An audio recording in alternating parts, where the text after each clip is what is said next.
Just in time. As he's known to do. It is. Which keep me going. Do a spin too. You might as well. Spin. A Celtics W. The Evan Fournier era begins. We don't get many of those. The Evan Fournier era begins. The Mo Wagner era began, actually. The comments are gonna be blowing up with Mo Wagner hype as they were all day. Give me a We're break. all saying his name right now. Like, we all know him well. We're Let's all not be big silly. Mo Wagner fans. Yeah. It's not us, it's them. It's again, them is just No, a it's me couple of too. people. Yeah. No, it's not. I want to see it. If you're in the chat right now and you're a Mo Wagner believer, stand up. Outliers, Bobby. More money. The vocal You're gonna just minority. see him. Yeah, look at it. It's already flowing in. It's the That's vocal it. minority is You know, what it is. hey, you know That that might stick. meme, More that money. meme of the guy walking with presumably his girlfriend, but he's turning around and he's like checking out that girl. You know that one? That's me, and I'm checking out Mo, and I'm like, see you, Taco. Like that's what's going on here now. I thought you would go with Tice. That You know what? For you, tacos, that's accurate. Yeah. Yeah. He already had Yeah, his butt Taco's fumble out. moment on that drive, right? Oh my God, Yeah. where he got wiped out. That was hideous. He's just like, Little did we know Oh. his insertion was garbage time. I could not believe that fourth just faded away the way it did. yeah. Well, the Bucks didn't want to play anymore. couldn't. Yeah. The second night of a back-to-back, waiting for them, just like the Celtics do. you know? Yeah, true. They're playing the Knicks tomorrow. Waiting for Tell you the what, though. revamped Celtics. It was close to not being garbage time. One deep three-pointer could have made that a 6-point game and very interesting. Yeah, but it was all about Giannis. It was like Giannis didn't have it the other night. He doesn't have it tonight. It's not happening. I'm still surprised he started waving the white towel that soon though. Well, you know So what? where do we- He They did? were talking He scared her up. about it all game. He scared her up. Gorman and Scal were talking about it all game. Like Giannis just wasn't into it. Yeah, which I was surprised. I don't know what's going on because I expected the complete opposite of what we saw 2 nights ago. I thought the Celtics, because of that, the Celtics would be in big trouble no matter what, but that wasn't the case. Well, we're Right, starting exactly. to see. We're starting to see the basis of some real good defense with this team between these last 2 games. It's a good matchup for them. I mean, no, Bobby, I don't know, man. I really don't think last game was great on defense, but okay, go ahead though. I mean, for large stretches, they shut down Giannis or whatever. We don't have to go over that again. But tonight, we're going to completely agree. Phenomenal defensive performance, probably the best of the year. They were connected. They were getting in passing lane, specifically that first quarter. Kemba got a steal. Brown had 1. I think Rob had 2 early in that sequence. So they were just getting out in transition, moving the ball, and they were all in a string on that end. And what sticks out to me most, and I know the story of this one's probably going to be Rob moving into the starting lineup, they don't have to There's drop 2 him the way stories. they used to. And the way he's able to defend in space at this point is a huge bonus for that starting lineup because they can play the way they want to defensively. And that's going to be the story of this team going forward for the rest of this year now that they're going to be all wings instead of double big and some of this other nonsense they've been doing. Everybody can switch. Everybody can defend out in space, and it's going to make them a much better team. It's twofold, Bobby. Obviously, the defense, and again, Ainge said it today. Like he's our best defensive player, and I'm like, oh, obviously, but people dispute that. But it's offensively, it's not an accident that like people were just freer to just less pressure on them because again, that whole that Rob presence, even though they just refused, they missed him on the roll a ton of times. He could have had quite a few in there. But who's putting up comments? Oh, did I just do that? Yeah, you did that, Jimmy. I gave you studio access one time. Look at that. Look at that. You're shipping Kemba out of town? Get that out of there. No, get that out of here. I didn't even do that. I was literally trying to read them. I'm like, women's now. But no, I was actually Is this you posting them. My trying to bad. get back at Nick somehow for that time? Jimmy just joined John's that was Dump Kemba parade. No, but on my part. offensively, like My bad. how much more space did they all have out there, and how much more did they have to roll? And again, it's a make-miss league. And again, they hit all their threes. Everybody looks great when all of those shots go. It is what it is. But I mean, everything looked better. I'm not going to attribute it all to Rob, but I mean, this way, any concerns about Rob going against the other team starters, we can at least throw those out. Yeah, I mean, especially against a team like the Bucks. If you ever actually believed that this year, I mean, we all believed that last year when he was barely playing and when he did. Well, some people believed it. Yeah, I know. Especially in the playoffs last year. I mean, that was fair. But I think over the last month or so, we've all been begging and saying, put him in there. Let's see what he can do. We think that he can roll with these guys, but you have to actually throw him into the fire, throw him into the pool, whatever you want, whatever analogy you want to use, and see if he can swim. So, and he was swimming laps today. He was swimming laps in Giannis's head, in his brain. He was all up in it. I think that was part of the reason why Giannis was a little disengaged. I don't think he wanted to mix it up with Rob. I really don't think he did. He didn't want to end up on the other side of a block. You really believe that? Dunk. I do believe that. I don't think he had the energy to go at Rob tonight, and he just kind of floated around. I mean, he still hit his shots. He still dunked on Taco. Rest in peace. But again, that was see you, John. That was I think he saw Rob out of the game. He said, "All right, I'm gonna go get mine now." And then Rob comes in, and he goes back into his hole. That was the game. I saw tonight. I think Rob had the upper hand. Rob was everywhere. Not to turn this into a Rob segment already. Yeah, no question. It's one thing to say that he rattled them. I think that was evident, especially Giannis in certain stretches when he was getting really frustrated. I think he frustrated Giannis, but I don't know if Giannis is like scared of him. I don't think he's like, man. No, I think Giannis is off with that knee or something. Hey. Yeah, I mean, he just didn't look himself. Yeah, I think the frustration just boiled over, but he was frustrated with himself. He's like, what's going on? Where are my superpowers? That's the Giannis I saw. I don't know necessarily he was thinking to himself, man, I don't want to go back in there. Rob's going to embarrass me, But obviously Rob did a hell of a job. Incredible job. I mean, whether we're talking defense alone, just being at the right spot, I thought one thing that stood out to me in that first quarter was just the way he closed out the perimeter. Just closed out a three-pointer. Hand in the face, asked to box the guy out, even from the perimeter. I love that. Basic stuff. He wasn't obviously the pump fake didn't have him jumping, and he wasn't, hesitant and second guessing himself, defensively. Yeah, I mean, he clearly made a humongous impact. So first off, I'm in full support of the move to start him, to move Tice. I was a big fan of the trade deadline and clearing out opportunities for these young guys because I thought that was one of many different directions they could go and things they could accomplish at that time. I just wish it was Tristan, not Tice, who went. But then, now you want to see Rob starting. All right. Well, no, I mean, if Tice is here, you start Tice. If he's not, in our Oakland A's scenario, look who's the starter. This is again, and this is the one thing I'm going to lose my mind over. Before the game, what did Brad say? Well, Rob's going to get an opportunity tonight, but when Tristan comes back, we got to see. And then the most baffling comment before the game was Brad saying, Rob's more comfortable as a starter. I mean, as off the bench. That's an off the bench. Well, he doesn't. He's never started. How can you say he's more comfortable off the bench? That's a good point. How do you even know that's true? How do you know that's true? Like, I was joking on our text thread. Like, I'm more comfortable in Massachusetts than Montana, but I've never freaking been to Montana. I'll tell you this. Unbelievable. Crazy. Absolutely. It's the silliest comment. And again, it's almost as silly as Brad, you don't know the other end of that. What are you talking about? You have no frame of reference. It's this Rob Williams rot that's entered people's brains.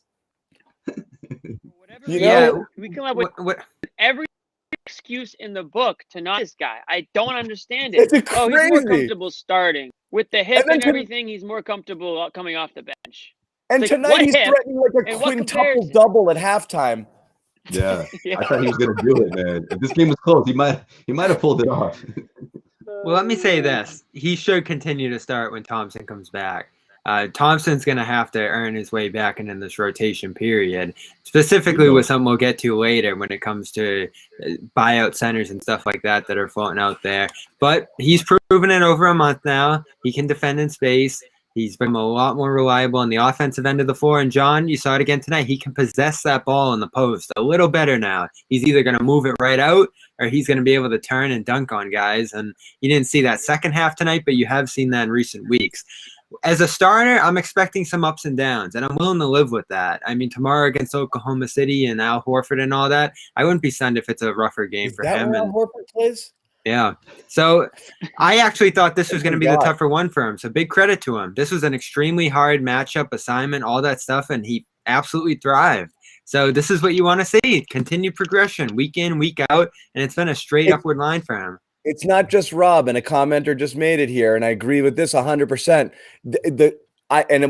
This was my main Rob argument is, Bobby, you were saying it's easier for him coming in, playing against second unit guys, and mine was I actually think he's going to play better and elevate the level of the starters. I agree with that. It's not super fair to make that judgment on a night where they hit all their threes, because I'm not saying Rob Williams is the factor and the reason why. And if they don't hit all of them, it's harder to make that case. But I do believe he has, because of all the things that he does, it will make the starters better. No, you're right. Look at the rhythm they played with in those opening minutes. Have you seen a start like that all year from them? No, best start.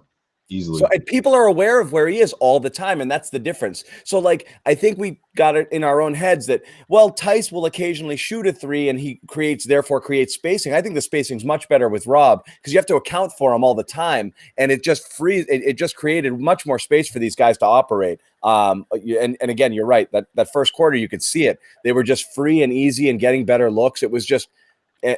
And they, like I said, they had a ton of chances to hit him on the roll and they missed them. I think once they start to recognize that, because again, the starters just aren't playing that often with him. You have some Tatum minutes with him, some Smart minutes with him, but as a unit, they haven't really gotten a chance to. I think it can really evolve from there. I think that's why it was so fresh. And honestly, because they have to sag. Sorry, they gotta chase him. They gotta go with him. Yeah. No, I was just gonna say that. I was just add those 2 cents there. Go ahead, Jim. Gonna piggyback on what John said. I mean, Rob's out there. That energy is contagious. You just don't really see it with Tristan. I mean, I'm not saying that he doesn't try, but you just don't see it the same way. Rob's running up and down the court, flying around, getting his hands on passes, deflecting out of bounds, diving practically running out of the gym in the second half, trying to save that, which he did save it. The ball was heading out of bounds, and he sort of saved it in, and I ended up back into the play on the other end. But he gives you that extra little pep when he's out there. I think that sort of rubs off on the rest of the guys. He's sort of like he's like a energy, breath of fresh air, like with the energy. And I think they need that. I think they see that and they kind of feed off of it. The passing is, we talked about, how good of a passer he is already as a big. And the fact the passing that was outstanding tonight. Yeah. I mean, the fact talking about a triple double and he had 0 points goes to show you like the types of things that he can do when he's out there. So, all credit to him for sure. I mean, I think he's every single time he's gotten an opportunity, he's run with it. It's an opportunity to start. Listen, I know Brad Stevens has excuse in the book not to put this guy in the starting lineup, but I think he's run out of actual reasons to now. I think like Rob's just in the starting lineup. I can't imagine him not starting tomorrow. It's amazing how his hip got better just in time for him to start. Unbelievable. Well, it's been timing on that. Right after the it's quietly been 4 weeks since he said that, John. I mean, it's not like time hasn't passed yet. I know, but amazing. It just cleared up. Yeah. I still think that's the craziest take you've ever had. That's actually. Is it crazy or is it's not even remotely crazy? It's yeah. Definitely they made up an injury to play him less No. than he's had for 2 years. They didn't make it up. They didn't make up the injury. They made up. He covered the pain. not having played him by using the injury as the excuse for why he didn't play. Fair enough. And we all agree they need the rim protection tonight. The Bucks hit 40% from three, which feels normal for them. But if you look at the 2-point percentage, that's where they completely fell off the map. And whether it was Giannis or others, I don't know if Giannis was afraid to go inside Jimmy, but he's a deterrent. And so was Taco. Let me give you an ounce of credit on that one, Jimmy. Taco came in and played well. I don't have any doubts about Taco being able to come in when needed, when on a night like this where 2 centers are missing and being able to play well, which he did. I just don't think, as some go overboard, think that he's this missing secret weapon that they haven't utilized, and that when they put him in the game, Giannis and Embiid are going to be neutralized. I mean, there's limits to what you can say about Taco, but what's completely fair is he's an NBA player at this point. He can go in there and give them good minutes. Yeah, I'm really surprised at what I'm hearing right now, Bobby. You don't think he gave them good minutes tonight? I think they survived his minutes. Garbage time minutes. You want to talk about the first quarter? We can get right into the first quarter if you want to do that, because it was a disaster. The dude couldn't even grab a rebounding sequence with Lopez. Yo, Taco. Seriously, Celtics fans, listen to this one. I was watching the game like this. Like literally went out there and proved to every single, for people who don't typically watch basketball, he went out there and proved to you that you could be 7'5", you could be 8 feet. If you don't have the skill set to rebound, you won't be grabbing any boards. And that's exactly what Taco demonstrated for everyone to see. Jump. He can't get off the floor fast enough. And the passing out, people just go over him. Like I don't know. I don't think he's there. Yeah, I know the possession you're talking about. That was rough. I beg to differ, Bobby. I beg to differ. Oh, that was really rough. Yeah, it's rough. I don't think he's quite there yet. I don't think. Obviously he missed some rebound. He missed some rebound opportunities there. Brook Lopez is no slouch, or it's not. He's a big dude. He's a professional. He's a veteran. It's still not easy to go up and grab a board with him. I will say this: Taco had his hands up. He was altering shots. Yeah, that's what I saw. That doesn't mean he was He wasn't grabbing all the boards I wanted to see. Hand up. I thought that that was a tough look for my guy on that stretch that so kindly pointed out. But Brad went back to him, and I thought he the second stint in there was a little bit more effective. And Bobby said, and like I've been saying, this guy doesn't have to be relegated to just blowout game minutes with the last minute of the game. He can come in for spurts on mismatched situations, maybe force the other team to make some roster or lineup moves that they typically wouldn't make during a time in the game. And that's all. He's a 7'5", cheat code in a way. You just stick him out there, points, and see what happens.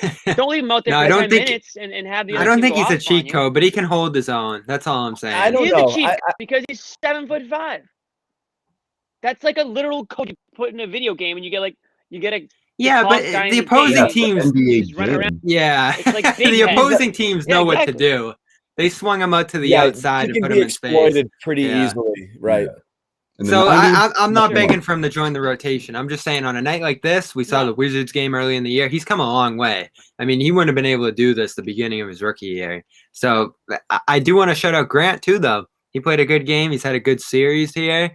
And with Semi hurt and other wings out of the rotation now, like Green and others gone, he's another young guy that's going to get some more opportunity here.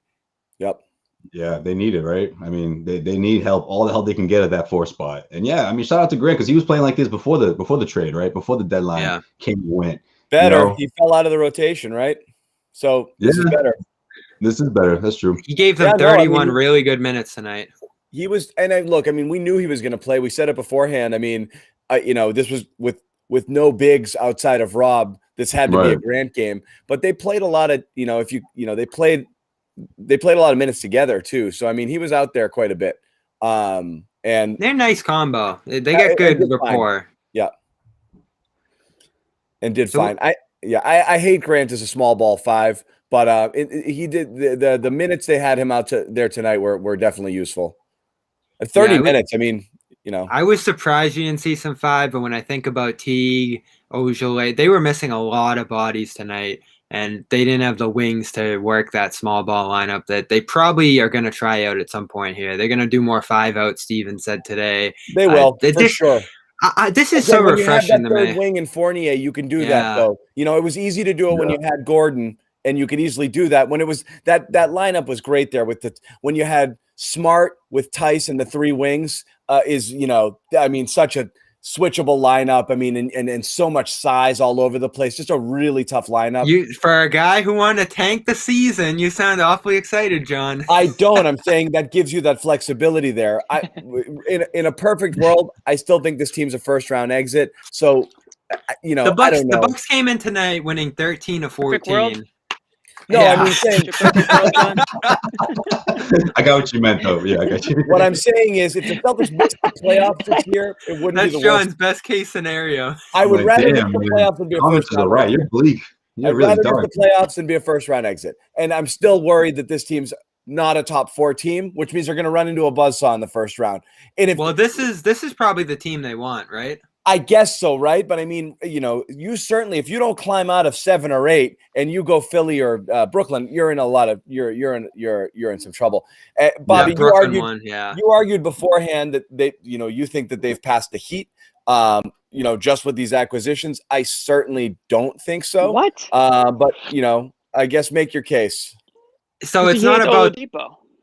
Well, yeah, I think the additions of Miami have been vastly overrated, and they're going to play big roles on that team. I don't think those are the kind of guys you can bring in, and if it doesn't work well, you're just going to relegate them to the bench. Aldridge, you probably could. I underrated Bielitsa a little bit. That's going to be a good one for them. But Oladipo, I think he's past his prime at this point with the injuries and years of struggle that he's gone through now. And it was a disaster in Houston. You can probably chalk up some of that to it being Houston and just a toxic environment. But physically, he's just not the same. And we saw it in Indiana early this year, too. If he's hitting his spot-up jumpers, he'll help them. But if not, to the Celtics point, it's what I've been saying all night. They're going to open up more defensive flexibility. They have another rotation player who can eat 30, 35 minutes, so they don't have to rely on deeper rotation guys. I think Ojeleye might be out of the rotation at this point if they're healthy, which is just such a huge win, huge flip. And I think stylistically, they're all going to be more comfortable, and it's just going to be a 180 sentiment-wise. I mean, look at just tonight, just that Rob insertion and better minutes from Grant. You don't even insert Fournier tonight. I can't wait for tomorrow and how this is going to look. So I'm not saying Fournier is the best player in the world. He just makes all this glue together a little more comfortably. And Bobby, again, it's not an I told you so situation, but I mean, in the beginning of the year when they signed Tristan, and we were like, anyway, and again, there might not have been one, but that wing was so obviously the biggest need and has been so obviously the biggest issue with them all year long. So of course, Fournier positionally is what you want. And every time we were looking at a trade target, we're only talking about wings. And we were talking about Barnes being 90% of what Hayward is. Fournier is going to supplement what Hayward gave you. And the Celtics clearly were at their best when they had that type of lineup there, because that's the type of ball that they want to play, the type of defense they want to play, the type of offense. It allows he could really be a Hayward light. He really could. Sure. It allows them to play the way they want to play way more than now, and takes the heat off of these guys, Tatum and Brown, where they don't have to carry the load. And you're right. It's going to knock Semi minutes back. I don't know what else happens there at the wing, though. If nobody steps up, and Romeo, I know, Jimmy, you don't want to hear it. He is coming back next week. At this point, you're going to need something from him, because despite the fact that I keep lobbying for Nesmith minutes, I can't watch that guy play basketball anymore. I can't do it. Yeah. It makes my eyes bleed. Those open looks, you're crazy. You don't like anyone less than Nesmith. It's hard. I think he likes Kemba less than Nesmith. I like Kemba. I just don't like $37 million of Kemba. I just don't. Poor Nesmith, man. Oh, so you're one of those guys. Does he look? Does somebody tell me something that about him that isn't going to depress me?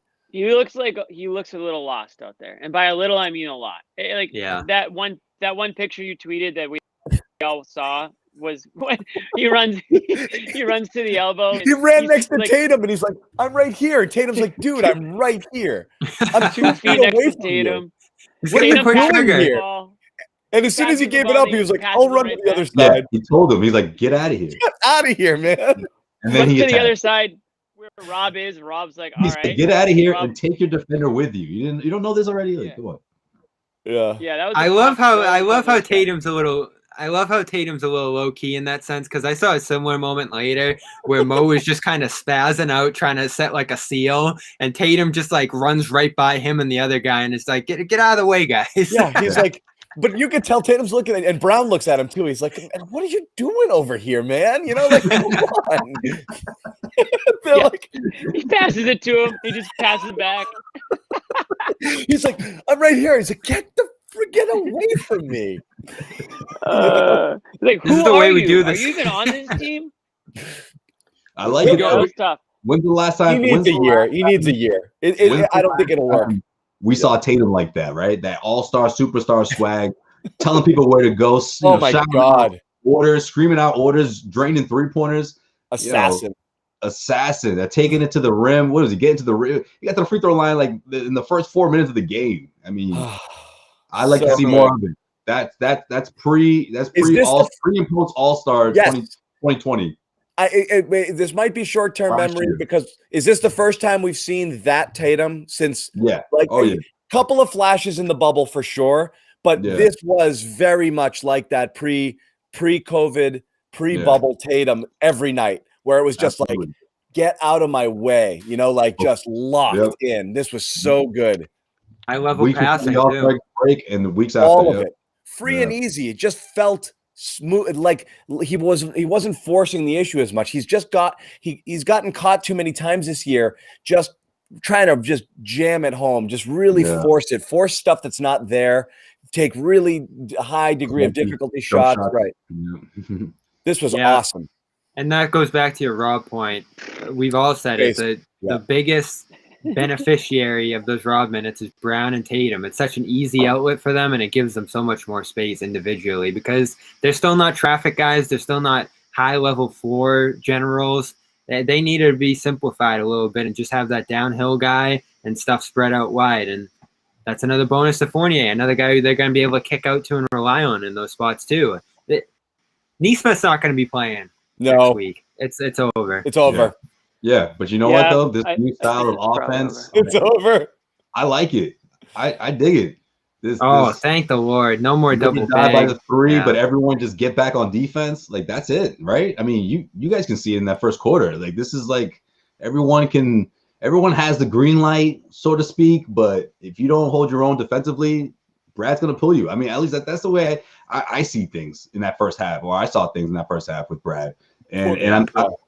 And someone like Evan Fournier obviously is only going to add to that. Open looks, Tatum and Brown drawing defenses. Like that's what this team's going to be all over. The only way this team can be successful in the long run, you got to clean up the defense.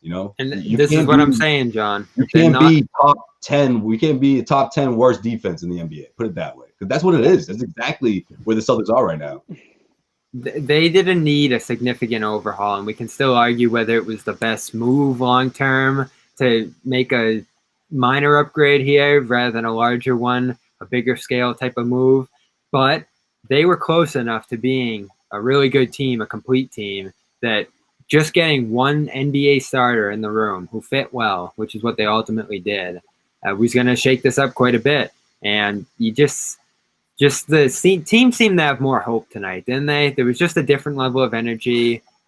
You say that, but bit of a wake-up call. The shots fell. We need a sample size here, and again, I don't think this was just a jack shots and they fell. I don't think so either. But I want to. You need a sample size, like the same way we're not going to take. I don't want to take a monster victory lap over Rob starting in the first team offense, looking better and everything flowing better just because that one game. Because they come out and they have an absolute clunker tomorrow. We're going to be right back here again. So I hate this roller coaster we go on. But if you see a 5, 6, 7 game stretch, Rob's consistently starting, Fournier comes in and he clearly fits in with what they need, and the whole level goes up, then I think we can talk about it. But it's a snapshot, and it's a game that they hit 50% of their threes. So it is a little hard to against a tough team, though. To make proclamations, especially considering Fournier didn't play.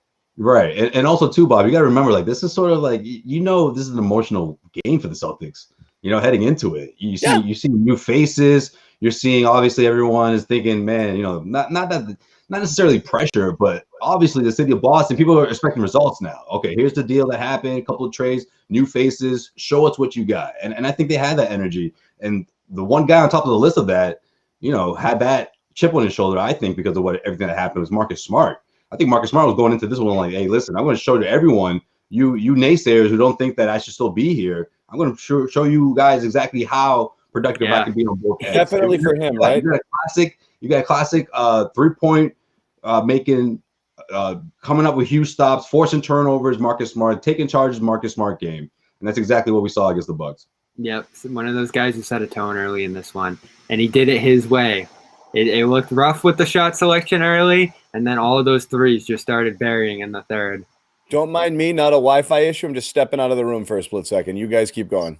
So that's Marcus Smart, is when the shots fall, you love them. When they don't, you don't love them. And I mean, that's again, early in that game, some of those layups he took, unbelievable. He looked like a human pretzel going to the rim, throwing up ridiculous. I mean, you got to know when to.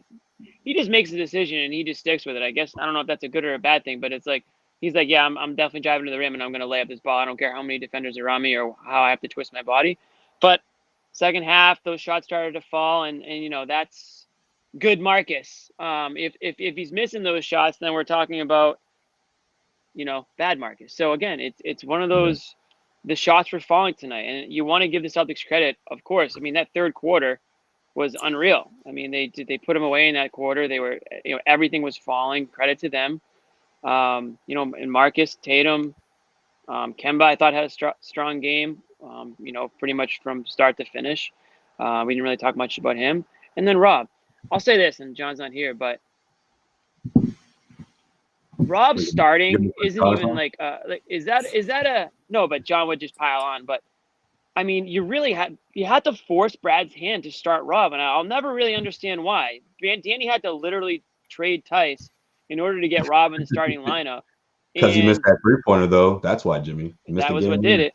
Yeah. And I mean, look what you saw tonight from Rob. And again, it's one game, but the style of play was very similar to what we've seen from him coming off the bench in lesser amount of minutes. We already know his numbers over 36 minutes are awesome. So I don't think it really was a surprise to a lot of people to see that production continue with better players around him for more times, for a longer period of time during the game. John just said it. Let's see it some more. Oklahoma's going to be a tricky matchup. I think this was a really good matchup for him. They have this isn't a one-game thing.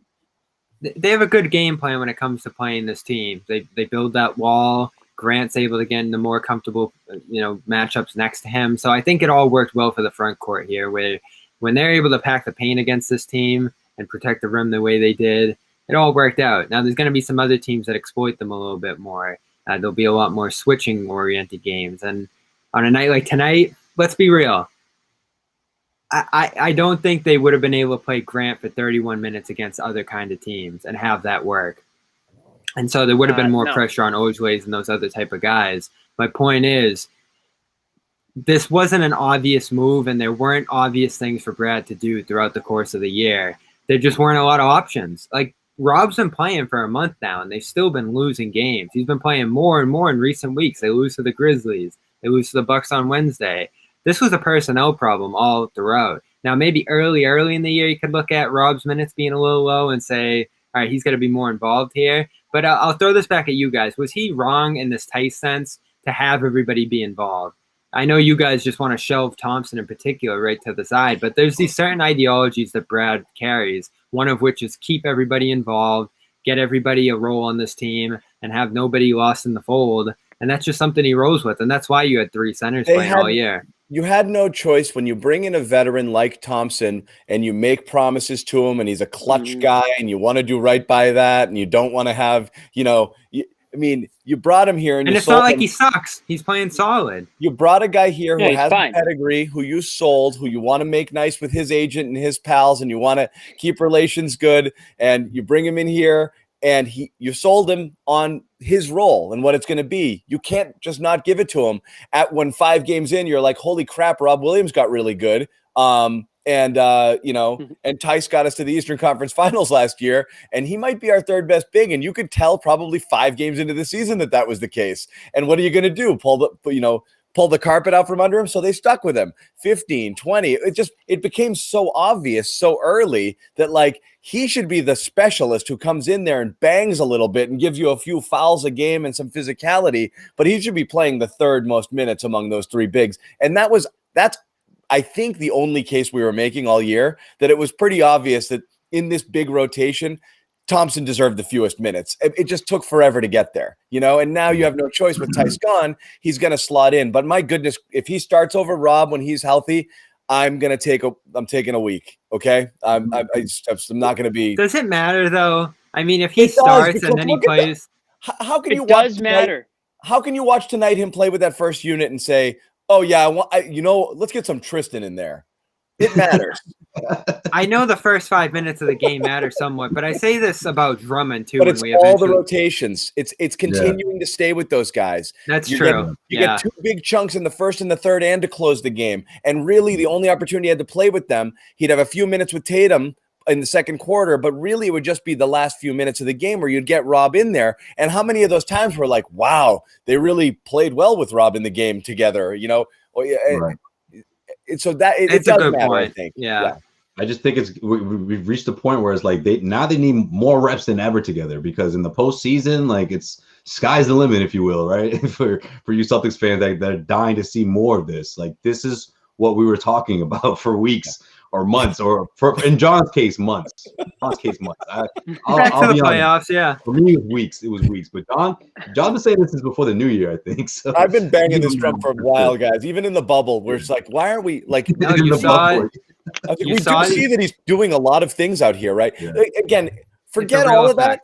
The best part about Rob is that he doesn't look at all anything you've ever had concern about how he does or his role in this and that. Like, even from the beginning of the season, those moments are fewer and fewer where he looks lost or he has that lapse. Even though we thought it was a little ridiculous that people were like hanging those things on him as like, oh, he can't play because of that. But he looks so comfortable out there. He's always in control. He makes smart plays all the time. You know, he really, really is playing a clean game too. I love what Jimmy said too, because I do want to hammer in on that, this Brad notion that they really had to trade 3 guys to open up some of this stuff. Rob in particular, I don't think the Neesmith and Pritchard stuff matters all that much on the low end of that. But the question becomes, if they're going to go this Andre Drummond route, do you end up in that same position again where you're splitting center minutes between 3 different guys and it really can't break that mold because of the way Brad views the situation?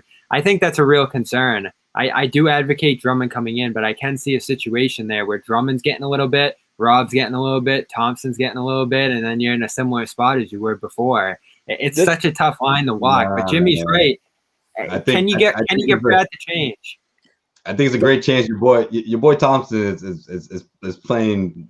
I don't know, tic-tac-toe with Taco at the end of the bench, man. I don't know. Like, if it comes down to it, I don't think. You think he's gonna bench Thompson? I mean, if Drummond came in, I think what Bobby said. Like, dude, Drummond was beasting it this season, man. People like that. People going to be in a position to hate on Drummond. I have to play 11 guys. You know? No, but that's not what I'm saying, Jimmy. I'm saying you're going to end up in the same spot you were before. Yes, I agree. That's what's going to happen. You probably will to an extent. Yeah, I think you probably will. But I think you're going to be back where you were. But I think is it worth it? Thompson's minutes go down less. Grant's probably on the outside looking in too. And Rob's at the point now where he's got to get his 20 to 25. I still think he's got to get 20. But it's going to be on the low end again. He's going to be back to 19-20, and we're going to be losing our minds again because you're going to watch this, Drummond in there doing Drummond things, and the offense is going to look clunky again, and he might get some stats, and we're going to sit here and argue about whether he's good or not. But like, it's going to be that same 3 big rotation. If you bring Drummond in, it's going to be big Greg Monroe energy. Is what it's going to be. If you bring Drummond in, Thompson has to. Better than that. Thompson's got to go down to single-digit minutes. I kind of sit on the fence on this one because Jimmy's right, and Joe Sway's too mentioned this. If Thompson just keeps lulling along here and has just this minimal impact that he's had throughout the year, you're in a tough spot going into the playoffs, just leaning on Rob for everything. There'll be games where he fouls a lot. There'll be games that aren't great matchups for him. Even series. If you end up in a series that isn't a great matchup for Rob and you need a guy on Embiid or some of these other situations, bam, you're going to want another guy who can get on the boards, do some of this other stuff. Aren't there other? Aren't there bad matchups for all the other guys too? No, but I mean, you need a body, and to get a body like this, a really good player, it's tough to pass up. I understand, I agree, but look, not everybody. How many perfect centers are there out there? Like 2, 1. Okay, every night there's going to be a situation where or perfect anything out there. Some nights there's going to be nights where it's like, here's a tougher matchup for this really good player that we have on our team. Not every night is perfect, but like, he's just a better overall player than everybody else who plays that position. So you live with it. Again, it's so strange that you're like so worried about matchups, and some nights at Rob, there are things that Rob happen that Rob might not be able to handle as well as a different type of person. But by the same token, he's going to create so many problems for other people because of what he does that it's going to counterbalance. Yeah, I'm not arguing against that. Let me reframe this for you guys. They're in a tricky position with Drummond where he's definitely better than Thompson, as Josue mentioned. But to get him in here, you're going to have to make certain promises and Like things like he's probably going to have to start. He's probably going to have to play quite a bit. And they're just going to have to walk this tricky line where he might like bump into Rob's minutes here and mess with that a little bit. But you also need him because he's so much better than Thompson. That's what I'm trying to say here. So like, how do you walk that line? He's so much better than Thompson. This is an issue for the Thompson fans. I don't think this is a huge issue for the Rob fans out there. I still think with Drummond, Rob's going to get his 20-plus minutes a game. At this point, would you promise Drummond the starting role to get him in here?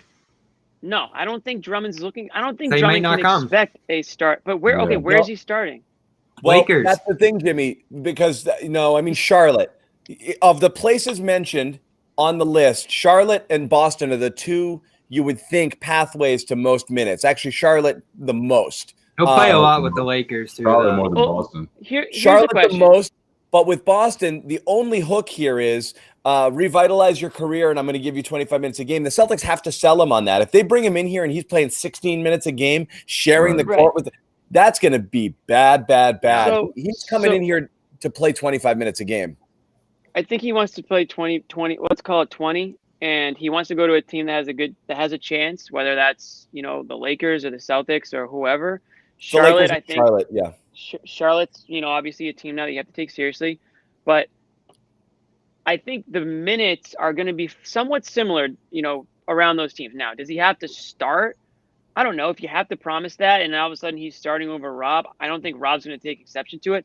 Again, I think Tristan Thompson is the odd man out here, and Grant Williams to an extent. I mean, those minutes are going to get eaten up. You're talking 20 minutes now. But I still think Rob gets his. Drummond is so much better than Thompson, as Bobby just said. I mean, you just look at Drummond this season. So much better. Everybody loves to trash Drummond, and it's low-hanging fruit, I guess. He's, the traditional big who can't shoot. But this guy is a double-double machine. He rips down boards. He's had like at least three games this year of 20-plus rebounds. 20-plus rebounds. Like, there is still value to that. Like, he's a center for boomers, okay? Not for the kids. You know what? He's a force down low. I know he's not gonna open up the court and drain threes and whatever, but he serves a very specific purpose, and he does his job well. And there's a reason that all really good teams want him right now. So everyone on your high horse, like Drummond this, Drummond that, relax. Like, this guy can still play, and he's better than some of the centers you have. So let's not complain about if he actually does want to play for the Celtics. It's only good thing. You're not going to play him and hurt the team by playing him. Like, he's going to contribute positively. For everyone out there who wants the Celtics to get better this season should be thrilled that he even took the interview with Ainge. Yeah, it cracks me up, man. The picky Celtics fans, I'll never understand. When your team's under 500, like, listen, if the Celtics are in the mix, like, count your blessings, man. Like, this is free stuff. For some of these bios, it used to be, would you trade for Drummond? Now it's just like, would you accept Drummond? You're walking down the street and you see this, like, you're at the top. You're one of the top teams, on that list. So that's a good thing, because some of these buyout candidates, they're coming from teams that have a record that's not that far off from where the Celtics stand right now. So it's like, this is a unique case for Drummond, because he can obviously put himself out there, a deep playoff run, or at least a team like the Celtics will say, hey, listen, with you, Eastern Conference Finals. Without you, maybe not. So you could sell him on that for sure. And I think he's buying that stock, because he's thinking to himself, yeah, okay, I can go to Charlotte, maybe get similar exposure, or maybe a little bit more than that. But then how far are they going to go in the postseason? So, it's a good thing for the Celtics for sure. It's a very thin line, because the people that hate him have good reason to, and I was one of those people at the money he was at, because he was just a disaster at $28 million. He wasn't anywhere close to being worth that. Now, as a minimum guy, it's the other end of the spectrum. He's probably a little bit underrated in that sense. Defensively, he was a big part of making the Cavaliers one of the best defenses in the league to start this year. It's a free, like, all-star caliber player. I mean, you can't argue against it. The fear that everybody has is, what will Brad do? And again, chemistry, that kind of stuff. Tristan factor, it's the chemistry factor, and it's the suppression of Rob, who is your third best player. Okay, for whatever, I don't care what you want to say. He's your third best player right now. Free throws gets a little tricky now too. Actually, your third best player overall. So you have to play. You cannot You can't go backwards and go into Rob into 18, 19 minutes and Tristan for 18, 20 and Drummond for 20. I think that'll be a mess. If we know, I think if every Celtics fan knows that if he comes in, Tristan's going to go down to single digit minutes and that's fine, so be it. It's going to be hard though, because you can't dump Tristan. Yeah, you can't at this point. You can't buy him out. He's got another year. So you're just stuck with it. You just got to live with Tristan, you know? And you realistically need 3 guys. Again, I'm going to be concerned. He's got to be a good sport about it. He's got to be like, okay, I'll play 8 to 10 minutes a game or 12 minutes or whatever. He's got to be, because he did not come in here with the right amount of performance. This COVID thing, if it was what it was a joke, and he deserves to be knocked down the ladder because of that. So he's got to come in here with a little bit of humbleness. Well, still, I mean, if he was out at all and putting himself even in that position, that's something you got to look at and be like, come on. So, again, I think just from play alone, forget that part, but play alone even.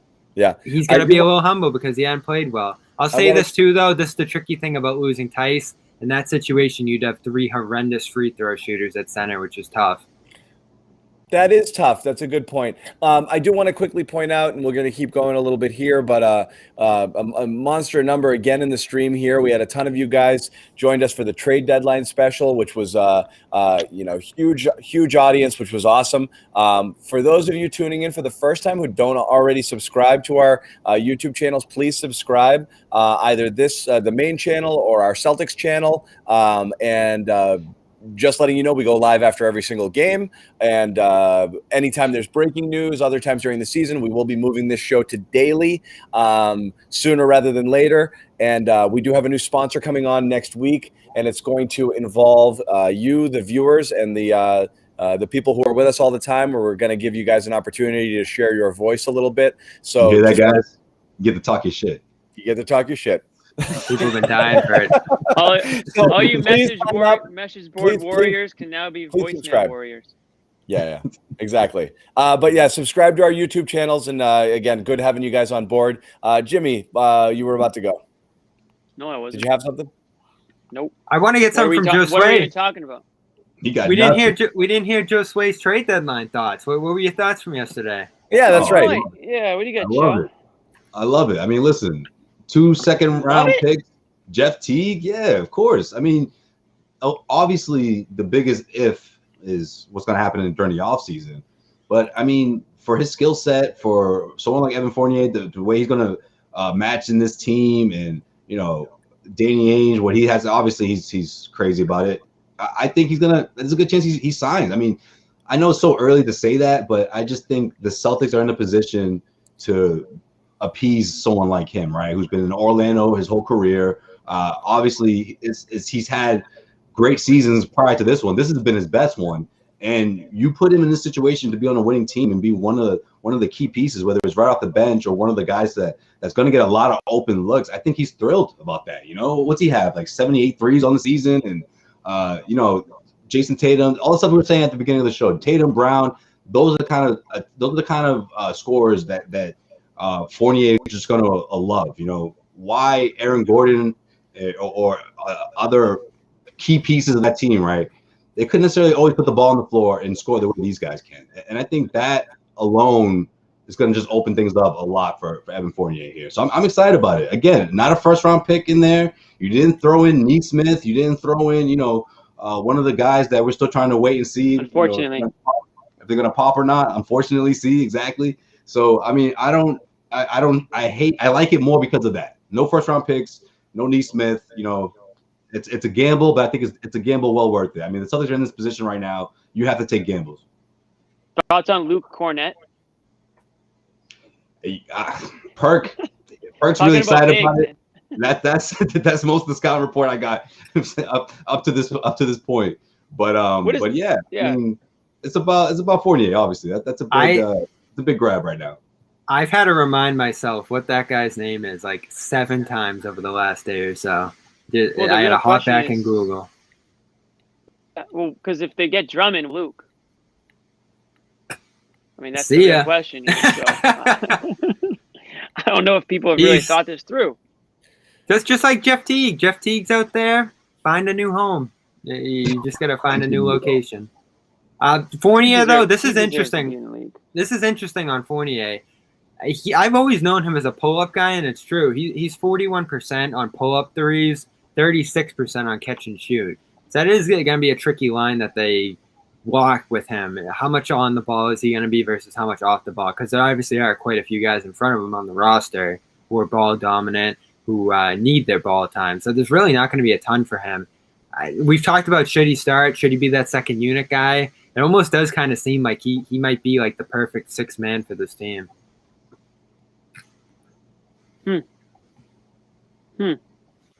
I love how people are bringing up, or at least Scal did, or other people have too, the whole Isaiah Thomas thing. Oh, no, we didn't know when Isaiah came. Oh, yeah, that really helped this team off the bench. And then, of course, look what happened. I mean, I'm not saying that's going to happen here, but to a certain extent, I can see that happening for sure. Yeah. He's going to be Isaiah. I don't think he's going to be putting up 29 a game like Isaiah did, but, you know. He's going to be Isaiah. Mo Wagner's going to be Jonas Jerebko. And our guy Luke. I'll take it. Jonas. He's going to be Luigi Datome. It's going to be the same thing as 15. Oh, there's only one Luigi Datome. Jerebko, he was really cooking right before he got traded too. So that's what I think when I see Wagner. I'm like, this guy's got nothing. But when Jerebko came over, I remember distinctly, I'm like, this guy's not going to do anything for them. And then he ended up becoming a real rotation guy.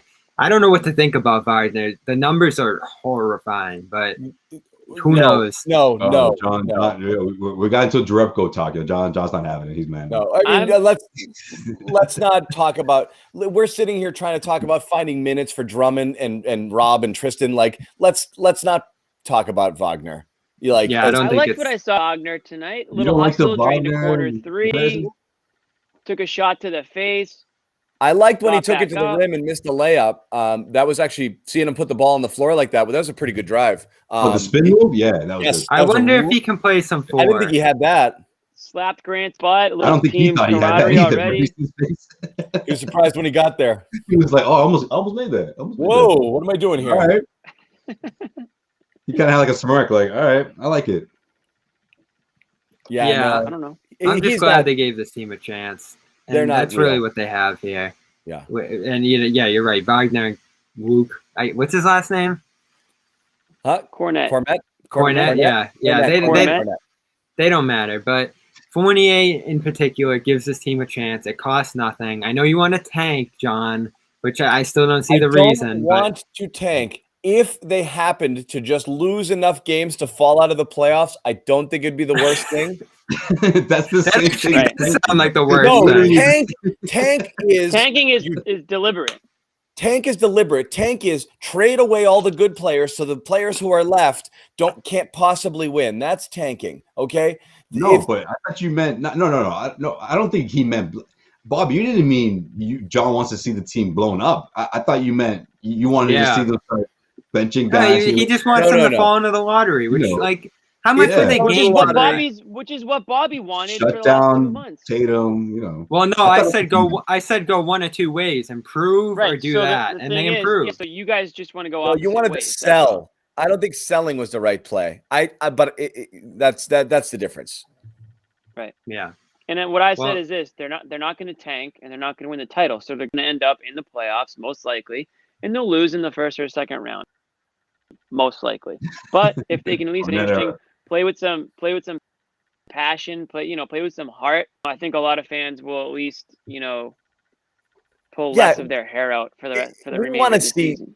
Jimmy, I mean, yeah, that's a good point. It's been excruciating. We've done this post-game show every single night. Obviously, we started last year when they came into the bubble, and we've been doing this. I mean, we have not taken a night off. So it's exhausting talking about losing the team, win one, lose one, win one, lose one, or in the case of this team, lose way more than they've won since their 8-3 start. It's exhausting. It's depressing. It's demoralizing. We follow this team. You want to see them. We would much rather watch them play well and have something to talk about instead of the, one up, one down, one up, one down. So yeah, and you're right. The effect, the psychological effect it has on guys like Tatum and Brown and sulking and this and that. And Ainge said it in his presser today. 8:30 a.m. Bobby didn't get up in time for it, but I answered the bell. I answered the bell, so I was in there. We're all on that 2 a.m., 3 a.m. schedule, right? So I told you guys, you between 3 and 6. That's the only time you can. 3 to 6 now. Oh, I missed 2 to 6. I missed the part. I missed the part where John asked Danny. Danny, would it be the worst thing if you just slid outside the playoffs? Would that be the worst? So Danny, what are you doing? I love the beginning of it too. Like he's like, "Hey, how's it going?" I think it was Corrales. He's, "Good morning, John. How are you feeling?" He's like, "I slept, so I'm feeling good." Yeah, exactly. That's Danny. All right, I'm good. We all came on here. Real quick. Go ahead. Yeah. No. The point being is, what were you gonna say? I'm going to give Bobby credit here because the thing that he said was what Bobby was saying, which was the reason Bobby's main point of why they had to do something was you can't do it to these guys, and that was our reasoning for not tanking. You couldn't sell pieces off. That would look bad. But Bobby's point of improving whether or not you can get deep into the playoffs because you can't do it to these guys, that was actually whether or not it's entirely true and the entire reason why Ainge did it. That's what he said was the impetus for making this trade was I felt we were down and we needed something, and I didn't necessarily want to trade this year for a theoretical rental player like Fournier is in a contract year, but I felt I had to do it because I had to give those guys something in that room because I felt like we were sagging. So if that's true and if that's the real deal, Bobby, you were saying that like you got to do something for these guys because eventually, like if they keep going out there, it's gonna explode like a bomb. They're gonna get bummed out. So that was good for Danny. Well, they already were. I mean, yeah. I was calling them the Boo-Hoo brothers, Tatum and Brown. I mean, you ever seen two more miserable like guys out in the court? Because they were getting the blame. Their GM was coming down on them. Their play-by-play guy was coming down on them. And everyone and Paul Pierce had a lot more fun than those two. I don't know. Well, yeah. Yeah, and they sucked. And Twan got all the blame. Remember that? Twan used to get all the blame. I was like, what? I can't hear you over this three. Yeah. But Brown and Tatum. Poor credit to these guys. They've eaten a lot this year, and I know they haven't been the best. We've called them out at times. But they go to 2 Eastern Conference Finals in 3 years, carry this team through both those runs, and then they come out here with Semi Ojeleye and Grant and Tice, and just those are like their 4th best players on the team, and Thompson's just slouching. And because of all of that, they're going to get called out as not being good enough, not having what it takes to be all-stars, high-level players, and that it even continued late into this week. Oh, you might have to trade one of these guys. No, what they needed was a little bit of support and a real roster around them. This roster coming into the year was a joke. And I know you guys made the argument that you should have held up for something better with the TPE. But Zarin knows this. The team knows this. There really isn't like a golden egg in the offseason that would have been a perfect 28. It kills to use 17 of it, but they got a really good player for nothing. So you take that. That was the TPE. Like you get a really good player for nothing. I know. It's less that, Bob. Go ahead, Josue. Well, no, that's exactly what. Right before we sign off, right before the deadline, right, or the last post game show we had, we went around the table and we all predicted what was going to happen. I said, look, nothing. If a guy off the bench, a low guy, someone that can just be effective, a rotation player, then that's a win because that could be what this team is missing. Not that it's going to put them right up there with the Brooklyn Nets, but it could spark everyone. It could bring enthusiasm. We saw the energy. We saw the difference, tonight against the Bucks. But to what Bobby just said, I just want to make it clear too that we're also going to hold these two responsible if this doesn't pan out, right? Like if Fournier doesn't work out, if this doesn't translate into wins, it's completely accurate or appropriate, I should say, for us to say, well, what's going on now? What's the problem now with Tatum and Brown, right? Before the team around them, they don't have enough weapons. All right, well, you got a 20-point scorer. He can knock down 3-pointers. He doesn't need the ball in his hands to be dominant, So let's see what happens. And then on the other end of that, we can say, okay, that was the missing piece. Or we can say, all right, well, what's the problem now, right? So how good is this team? Bobby, you say that now the pieces are there. All right, well, let's see what happens because if this team is a first-round knockout, like John talked about at the beginning of the show, or is bounced out in the second round because they run into the Bucks or the 76ers, a lot of people are going to be upset into thinking or get upset and saying, oh, well, Danny could have went for the big fish. Why didn't he get Vucevic? Why is Marcus still here? That's going to be a conversation. That's going to be the narrative. If this, so how do you feel about that one? That they didn't get out early in the postseason. How do you feel about that one? That they didn't get Vucevic, that they didn't get Gordon, they weren't willing to extend themselves for something like that. It seems. We talked about it before the deadline. Does either one of those players make this team, way better than the Nets? Does that make them right up there in the NBA Finals right away? No. If that's the answer, then you hold on to Marcus and let's see what happens in the offseason. See if there's another, perennial all-star or someone of that caliber that you can reel in here. Here's the problem, and this is the problem with where they are. It's not that Fournier doesn't make them better now. It's not that you don't know what you could have done with the TP in the offseason. It's that to re-sign Fournier, to re-sign Smart, to extend Rob, to have Tatum's contract kick in, you're flying into the tax and you're going to have an insanely expensive team that is not championship caliber. And so you're spending crazy amounts of money on this team, which is still not at the level that can compete for a title and with very little opportunity to improve them unless you hit a home run in the draft or somebody develops in ways that you don't see coming. So this is your roster and it's expensive and you're in the tax and you are very, very limited in how you can improve it, largely because you've got the Kemba situation and him for a couple more years eating that $37 million. And it is where you are. It's money well spent on Tatum and Brown for sure. You need that. But like I said, is the only way you're going to stay competitive is if you retain all of your pieces. You have to retain Marcus. You have to retain Fournier. You have to extend Rob. And so once you do that, you are an insanely expensive team. Insanely expensive. That Smart one is still the one I really labor over too, because I fully understood the people who said you lose your point guard, you lose your heart and soul, all that stuff.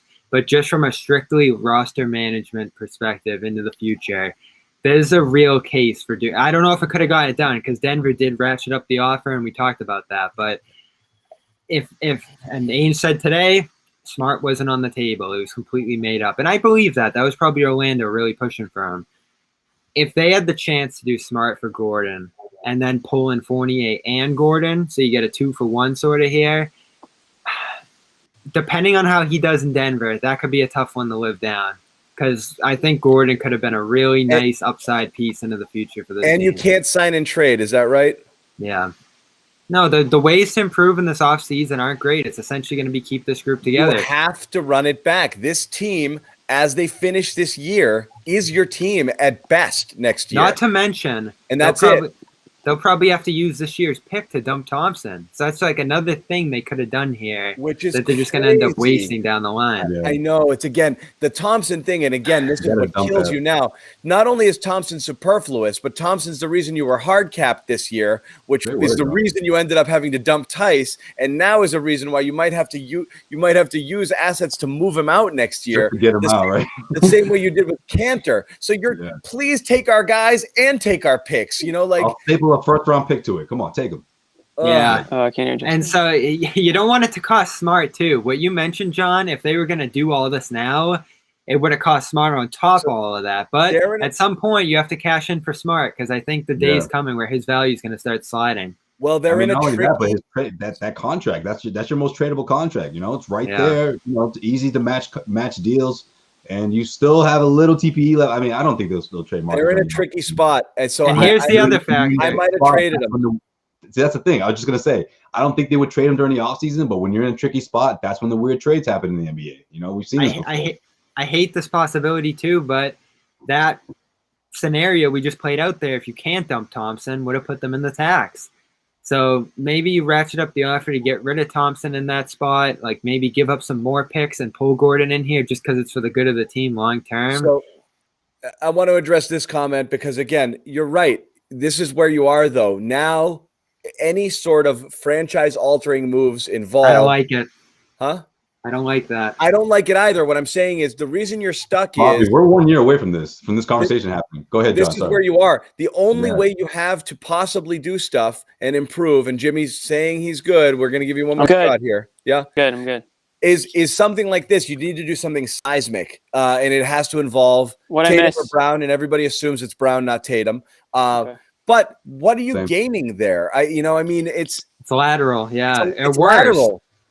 It could be worse too.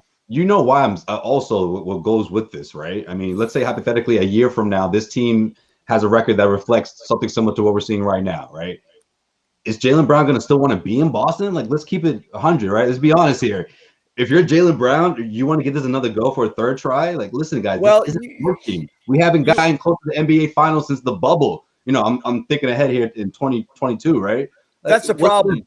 What's going to keep Jaylen from saying, yeah, guys, no, I'm still all in. Let's do this. Yeah. No, that's not how it works. How many times have we seen this before? Young NBA players, young all-star, players, caliber players say, look, either I want to play with those guys or, you know what, I'm going to start my own thing somewhere else. Like, if you're a second division team, if you're an also-ran, if you're clearly outside of that top 3 in the Eastern Conference and you know you're going to be for the next year or two, that's reason enough to say, I might start looking elsewhere. So you're right. You're only a year or two away from that where you might have to start considering it. And then that's where you can get creative. I mean, in 2 years, you might have to do that. You will have Kemba coming off the books theoretically there as well. So that's something.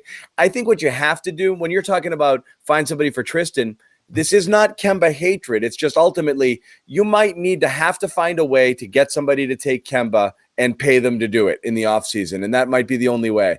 No, I think that's selling way too low on him. It is. But I mean, that's where it's that or, he's still you run into a similar problem if you lose him for nothing. It's a real 20-point scorer that gets split for a guy who can't score. And then all of a sudden your team's back where it was early this year.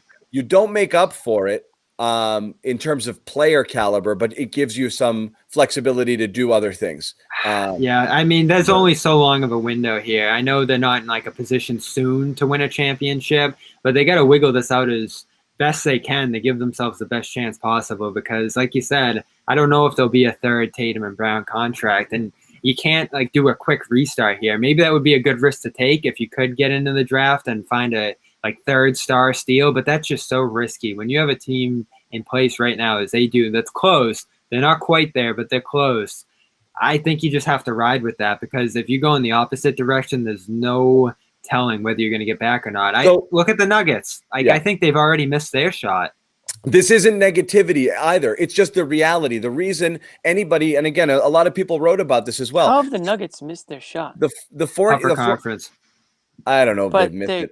They've got no. Yeah, you have to look at the Celtics and do an autopsy of the team right now. Is this team and this roster, a title contender? Because this is who they're going to be next year, and that's the situation they're in. And there's not a lot of ways to improve it. So that's what happened with the Fournier deal. The people who don't like it, I think, are looking at it and saying, great, but what are you next year? When you look to improve, how are you going to do that? It's going to be really, really challenging. My only thing is if they didn't do it, there was a real chance they go into the offseason, there's nothing there, and then they get absolutely nothing for $28 million. That was a real possibility, and I don't think that was a risk worth taking. Especially with the consequences of like how this year just could have gone so wrong. I think that's the biggest reason why Isaiah Thomas is being mentioned so many times. One, because that's the last time Danny did a midseason deal. His name was being brought up before the trade deadline, but also it's being brought up after the trade deadline because that was sort of the surprise that helped that Celtics team get all the way to the Eastern Conference Finals. And it's sort of reminiscent of that scenario because it's like, maybe he doesn't have to quite be that good, but he has to be significantly better than who he's been, or at least be able to carry that over to the Celtics and produce, if not the same numbers, but even more than that, maybe over 20 points.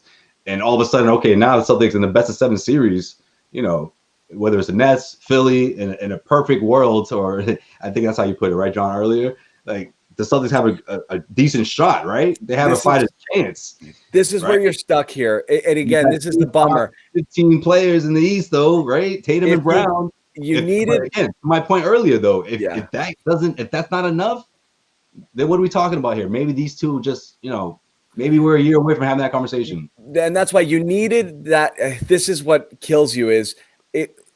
Yeah, there's a million things that happen here that kind of led them to this situation with Kyrie leaving and the domino effects off of that, and them just having to reset on the fly and bringing in Kemba hastily to try to plug that hole, and just always kind of playing catch up, reacting to things that happen. Gordon left. Okay, let's get a TPE. Let's sign Tristan to a mid-level, and all of these moves have kind of hamstrung you. But at the end of the day, if they had just hit on a pick or two, you'd be in a much better place right now. And again, you're not finding stars at the 14 slot, but even contributing players right now that you felt good about that are in the rotation would make you feel a lot better about this team right now. The fear is you don't have anything coming up. And that's the problem, which is why if they happen to sort of fall into the lottery this year and got lucky, you need something. This is your best bet right now, sadly, is cashing in a lottery ticket and hitting on somebody in the draft. That's the only way you're going to get an infusion of talent at this point. And it's kind of scary because when you're stuck in that mediocre zone and you're constantly picking in the 17, 18, 19 spot, that's a hard spot to do it from. So it's a challenge. That's all. A team that had everything and a ton of assets and young players and a roster, busting with talent is now in a position where it's hard to find ways to improve. Yeah, I mean, I agree completely. So when I booted myself off, did somebody bring up the idea of having to trade either Tatum or Brown? Is that what I missed? It started with Brown as the only big swing you can take. What did I walk back into? What are you guys saying? Yeah, I mean, no, I was starting by saying there still is real case that they should have traded Smart here, right. as the first step toward all those concerns. So right. We brought this up numerous times over the last month. I'm not saying that the Celtics should trade Tatum or Brown, but the possibility that one of those two guys might have to go at some point because they just might not play that well together. Two young players. I completely disagree with that. There's a chance, Bobby. I mean, I'm not saying today. They've made two East Finals together. They have when they needed a lot of help too at that point. Now they're but they were the central pieces in it. One of them. Yeah. The idea is that they're 1A and 1B now, right? So what I'm saying is if that doesn't work, then the Celtics have to make a decision on who's going to be the alpha on the team and stick around, who's going to be the asset, and who's going to be. I mean, a player like that can bring back. And again, I'm not advocating for doing it, but it can obviously bring back a treasure trove of players, picks, you name it. And if you want to go further down, Marcus Smart might get you something. And a guy that we talked about at the beginning of the show, and I've said it before, Rob Williams is now your tradable asset. In the beginning of this year, you didn't have one. And now you might say you don't have one still because Rob Williams has taken so much of a leap from where he was. Untradeable. Exactly, where now he's considered untradeable.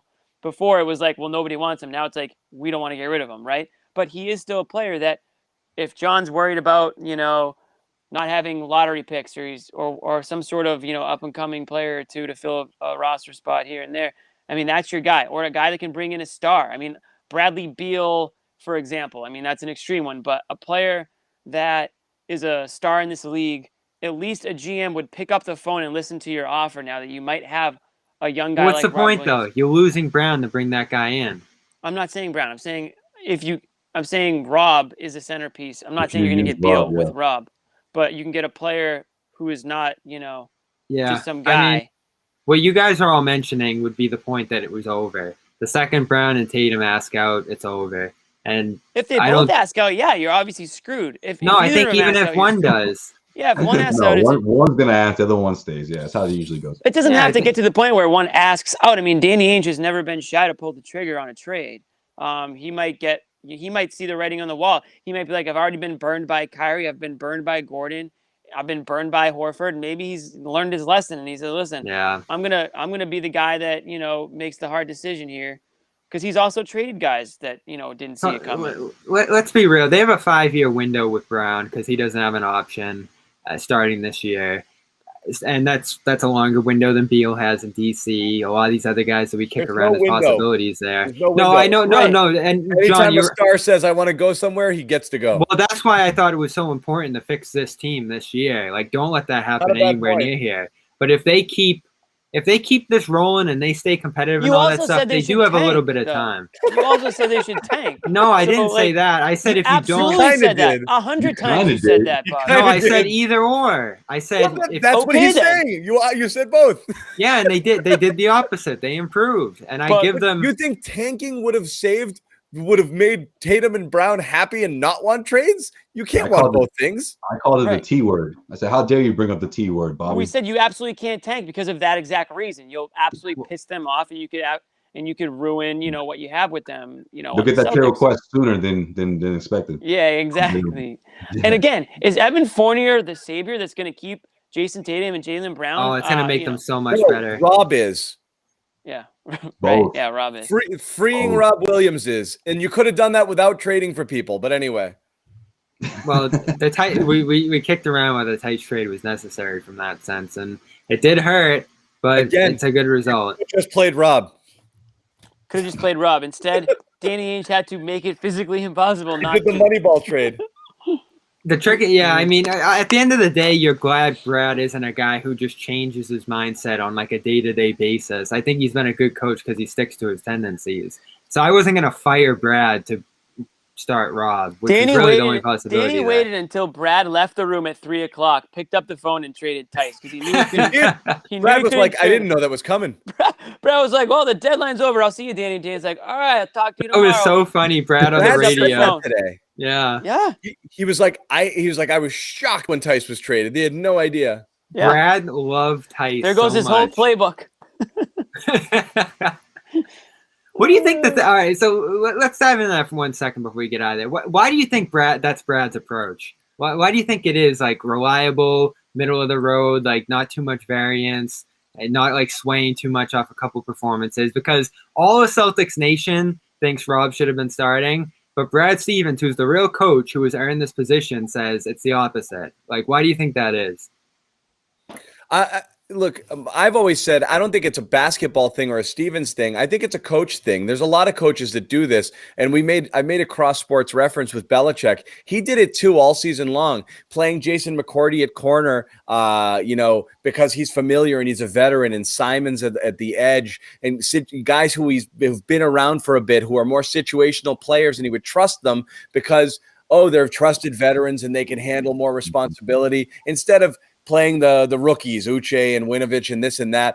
And people are like, why aren't you playing the athletically gifted people? And why are you leaning on that? Because you trust them. You're like, they're veterans. They've been in the system. They're coachable. And so, people fall into those patterns a lot. I think it's not just a Brad thing, but with Brad, again, it's, deference to the veterans, what he thinks a big is supposed to be. Rob's a kind of outside the box sort of guy where you have to like change your mindset a little bit to say, you're used to like, I know what a center does and I know what I want this position to be because I know what I want us to look like. And then you're staring at another thing that's better for you and you just don't recognize it. And I think that's what happened with Rob all year. It's still happening. He's still saying Tristan might start. We'll see. I get it for Tice. I don't get it for Thompson because Thompson's not what they want. Josue, what do you think?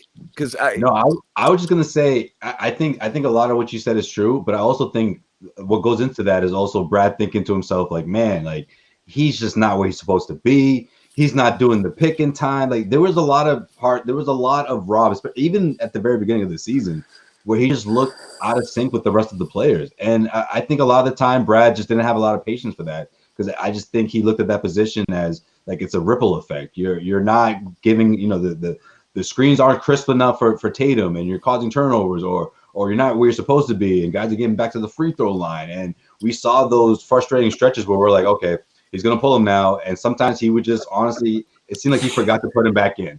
Like he would be like, oh yeah, all right, Rob, we'll go over that stuff tomorrow. And then it was just a constant turn it off, man. Yeah, no, I agree, man. Why are we talking about real world issues? What's the point of any of this? What'd you think this was? Pod Save America? Like we're freaking talking about a basketball game.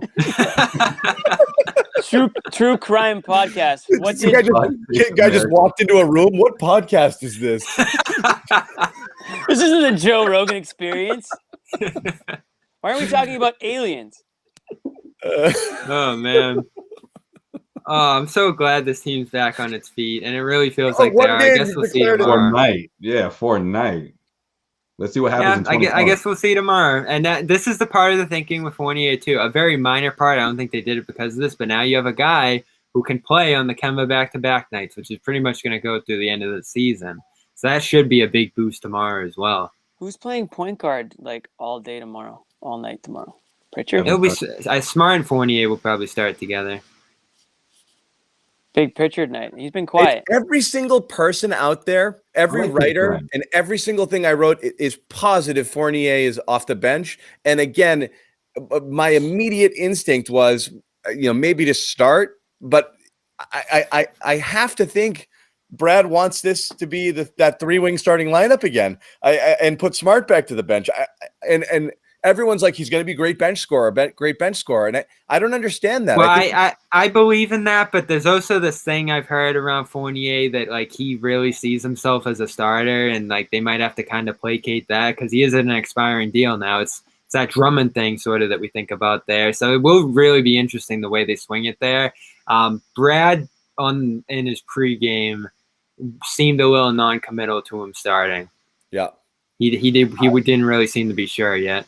I like the idea of him starting eventually. Maybe not in the very beginning, right? But yeah, I mean, why not put another weapon out there with those starters? Why not give opposing defenses more headaches? I don't see why. What's the alternative? Especially if you have someone like Marcus going off the bench to lead that second unit. Pritchard. I mean, Grant's been playing better. And, of course, Fournier is going to be mixed in with those guys as well, obviously, because the Celtics need all the help that they can get from that second unit. So I like him being in that role, sort of like what Gordon Hayward was. Look, I'm not trying to make that comparison. I feel like it's a little overused at this point. But in that instance, it's a good time to use it, I guess. Like that's the sort of production the Celtics need from him. Fournier to do both. Yeah, I do too. How will Marcus Smart take it? I don't know. Smart would be perfectly fine. Yeah. Okay. Jim, what do you think? I mean, he's spent a ton of time as a sixth man. I think he's used to rolling with the second unit. That's the best part about Smart. Yeah, he won't care. He spent a lot of time as sixth man, but not recently. I mean, I think he thinks he's good enough to be a starter. But he's a closer too. Like how many times will you see lineups where Kemba's not closing a game?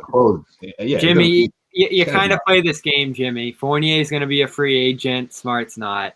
I just think you have to play that game a little bit in this league. Yeah, that's true too.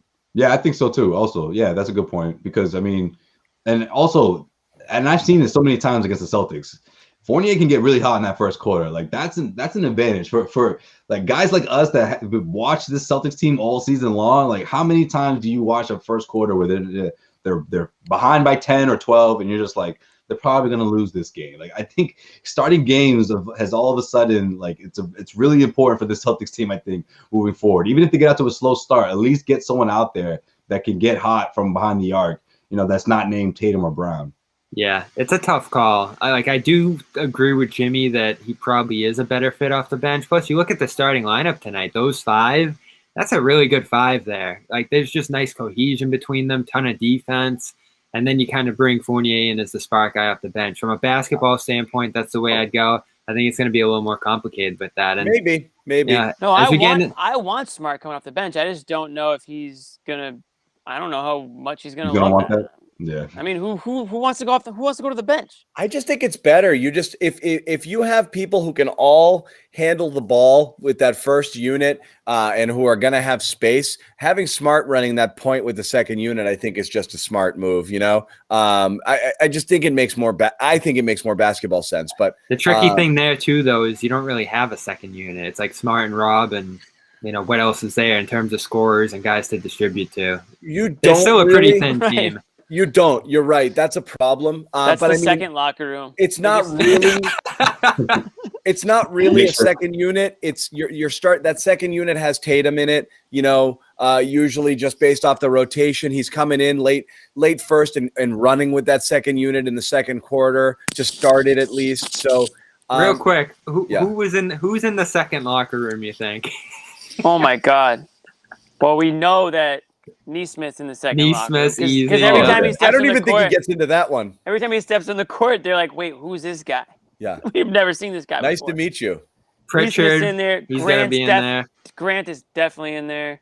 Taco's in there. Carson's in there. And everybody at the end of the bench is in that second locker room. Grant and Pritchard are probably the ones that talk the most. Is Rob in there? No, I don't. Oh, that's a good question. That's a good question. Nah. Tatum was like, Rob, come over here, man. Come with us. Rob's pretty quiet. I feel like Rob's quiet. They're probably like, you can come with us, Rob. You won't bother us too much. Rob just strikes me as the type of guy who just leaves right after the game wearing his uniform and like shower shoes and just in a bathrobe and just walks right out of the building. Yeah. That's actually kind of accurate, man. There were times where I would walk into the locker room and he's already dressed. He's out. Gone. I'm like, that was when he was doing all those DNPs, though. Yeah, you guys. He's not a whole court kind of guy. I do find that so interesting. Like that, you got Rob like that, and then LeBron or like someone like that, just like has like a 2-hour routine and like sits down and like holds the 20-minute court. We've all been there, man. KG and freaking Rondo. And when I was at NBC and we couldn't go off, and we're just waiting to get those guys on the air. And it's like Tatum does it now. An hour and 15 minutes, and I'm like, and they're just sitting there. So many late nights just waiting. Why do they want to hang out? They do their own thing. They go. Rondo would get Rondo would do it to us at practice.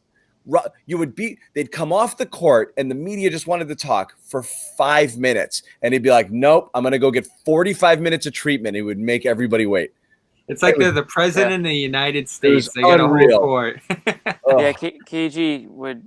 I think that's definitely where Rondo kind of learned it from. That's where he got it. Where it's like I can do this. I can get away with this. Screw you guys. To make the plebs wait here, and we would just sit there and wait all day. Celtics media relations, they didn't have any power to really stop it. They just, sorry guys. He's in there. And then you'd wait. How about you'd wait 45 minutes and then they'd walk out like, sorry guys, KG left. He went out the back. You're like, that would happen too. You're like, really? Yeah, he went out the back. Sorry. Oh, okay. Yeah. Well, F me. You want to tell us? Sorry. Yeah. This comment puts it very succinctly. Literally, yeah. No, I mean, there's nothing more dejecting. Just like we're pawns. Yeah, it's appreciate like midnight, and you're like, well, there goes that story. We're pawns. Was Kyrie quick? Was he right out there? Kyrie was good. He was just like whatever. Yeah. Kyrie faced the music. He talked every day. He would just really amazing. Like, he would just belittle you to your face. He didn't make you wait around for an hour. He got it over with right away. He come right out. You gotta be quick on your toes. I missed that. It's unbelievable how fast everything there shifted because like it truly did all. I know there were moments, but like everything was just progressing smoothly, right? Even through that first round that year, and then right when you hit round 2, it just blew up like an atomic bomb. And it probably was just fizzling for a while, but like there really weren't signs or too many signs throughout those first 2 years that it was just gonna capsize like that at the very end. I'm leaving this one up here. Romeo could be a big. So here's the thing about Romeo. He might play Monday. He's actually not a human being who is alive in this world. Notes. I haven't seen him. Have you guys? Have you guys seen him once this year? Joe Sway's taking a couple cell phone videos from the Garden of him warming up, right? No, that was like Bigfoot that footage? Was like 2 months ago, man. He was going to come back freaking jacked. I'm telling you, it's Weekend at Romeo's. There's actually, it's like the movie Weekend at Bernie's. Danny Ainge tried very hard to trade Romeo this year and just couldn't get it done. So we'll see if he can actually show up on the court and play. I'm still bullish on Romeo. You are. Too bullish. I'm excited to see it. The amount of hatred you have for Neesmith is equal to the amount of love you have for Romeo. No, I've been pretty honest about Neesmith, though, right? Like, I want to see him play because I want to see what he can do. But every time he plays, I'm like, oh, my God, you know? You want to see him play so you can get mad at him. No, I wanted you because you got to see what you have in him. Oh, I agree completely. It's awful right now. Romeo has a framework, and it's probably going to take – might be next year. It's probably going to take some adjustment for Romeo to get back in the flow of things, but he knows the speed of the game. He knows the defense. He knows all the stuff you need to from a full year of this. Maybe not playing, but just being in practice and around the team and all that stuff. So I don't think it's going to be, especially since they were so patient with this, a massive leap for him to get back out there and do stuff, especially in certain matchups. So that's the advantage I gave Romeo. I want to be more patient with Neesmith because he didn't get to do all that. And Romeo's returns have been kind of limited despite all this time in practice and summer league, all the other stuff he had. I'm holding out hope, John, because we mentioned Grant's role. There'll be certain other matchups where Romeo is a better version of Grant. So he'll definitely get shots for sure. So Neesmith looks like the coach's kid out there. It's like before Brad sends him out and she says, go get him. Not Buddy Boeheim, though. Just go get him. And Neesmith goes out there and just, he's running all around. He's diving for the ball. He's getting in the way. Oh, my God. He's in the wrong position, and then, he comes out of the game. And, good job. That's rough. All right, John, Syracuse at 9 or 9:55 tomorrow. Celtics at 9. It's just another killer. It's a tough one. All right. Well, we are openly rooting against Boeheim. We have a back-to-back. So back tomorrow. It's we're at the 90-minute mark. Once again, I want to remind everybody, and again, we're really good Really good crowd tonight. We're here. Friday night. Really Friday good. night Again, W. coming off the trade deadline where we had a ton of people, so it was awesome. Again, subscribe to our YouTube channels if you haven't already. Follow at Jimmy_Toscano, at Real Bob Manning. And again, this is Jimmy, formerly NBC Sports, CLNS Media, at Real Bob Manning, Celtics blog, CLNS Media, and Boston Sports Journal, and at Joe_Sway, heavy.com, CLNS Media, veteran of WEEI.com, myself, John Zannis, John_ZANNIS. We're here. We're bringing it every night. We'll also have, Sherrod Blakely coming in and out, and other cast of characters on the show as well. Where's Max? We need Max back in here. I'm gonna we're gonna record something tomorrow. I got something with Max, so we're gonna try to do it early, well before the game. So we say this all the time, and I got to give a quick run of it. For those not familiar with everything on our network, we're loaded with podcasts, particularly basketball podcasts. Joe Sway, who co-hosts the Cedric Maxwell podcast with Max. We've got some stuff coming out there, so absolutely we're subscribed to that. His own podcast, Causeway Street Podcast.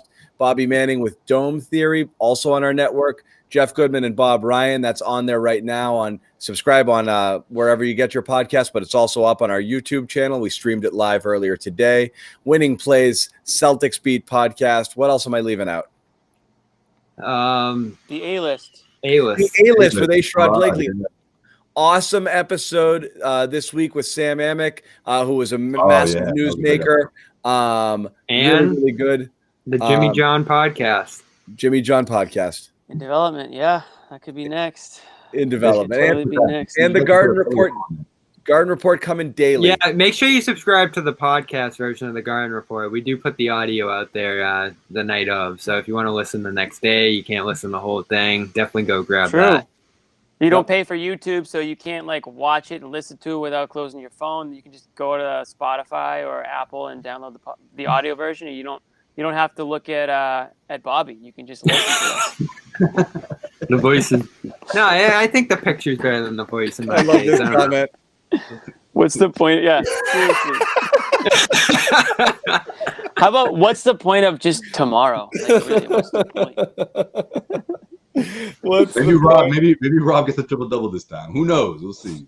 What's the point of tomorrow's show? What's the point of this podcast? Tomorrow's show is all of us saying when Fournier plays and the chemistry's terrible and he shoots 27 times and Tatum's like, bruh, And Horford goes off for 25. How was Isaiah? Didn't Isaiah get ejected a quarter into his first game? Yeah. His first game didn't go that well. And then the second game, he blew it up.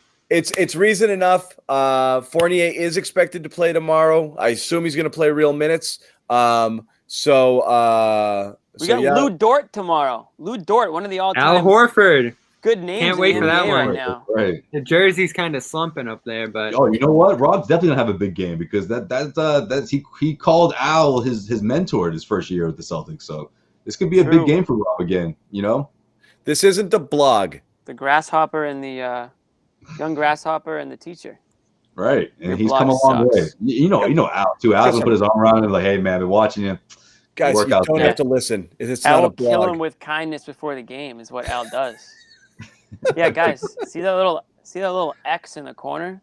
Just leave. Get the hell out of here. We don't want you on here either. This blog sucks. If I could control the comments, I would have booted you a long time ago, bud. Yeah. John is not giving me that privilege. Oh, yeah, you can do it. All right, guys, thanks again. We will see you tomorrow. Good night, everybody.